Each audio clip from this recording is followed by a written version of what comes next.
New since our 6 o'clock news, Wake County reporting 2 more COVID-19 deaths and Cumberland County reporting 2 more as well. That means 135 people in North Carolina have died from the coronavirus.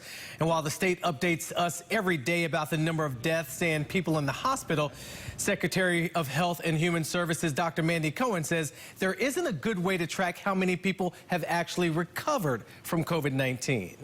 So we don't all define recovery in different ways just based on the state. So we're trying to figure out how we as a country can all define recovery so we have that sort of standardization.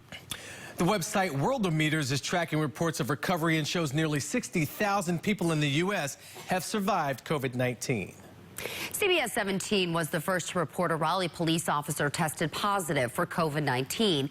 And it wasn't until a week after that positive test result from the department notified fellow employees. Tonight, we're digging deeper and talking with the HIPAA expert who says reporting a positive test result is not a violation. And during this pandemic, public safety should be a priority. An internal police memo obtained by CBS 17 News states the Raleigh Police Department received notification that an officer tested positive for COVID-19 on March 31st. However, some officers were not told until April 7th, a week later. On April 9th, 2 days after the memo was issued, CBS 17 asked RPD if there was at least one case of coronavirus within the department. They would not confirm.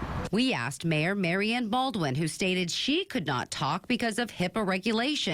However, we found out confirming a case is not a HIPAA violation. It's about privacy and security of information. It's also about when the information must be shared. Michael Arrigo is an expert in HIPAA privacy. He says informing the public of a positive case is not illegal as long as guidelines are followed. What might be prudent is for the police department to say, we have an individual on our team, law enforcement officer, what have you.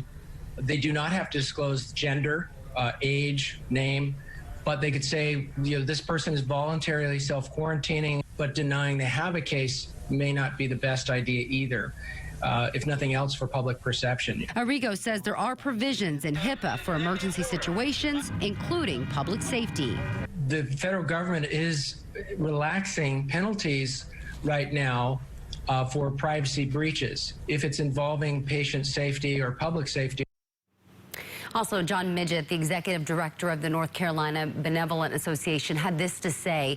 Federal HIPAA laws recognize and affirm the disclosure of COVID-19 positive individuals in these limited circumstances. In Section 12 of Governor Cooper's March 10, 2020 executive order number 116 authorizes public officials to identify COVID-19 positive individuals to prevent, control, or investigate COVID-19.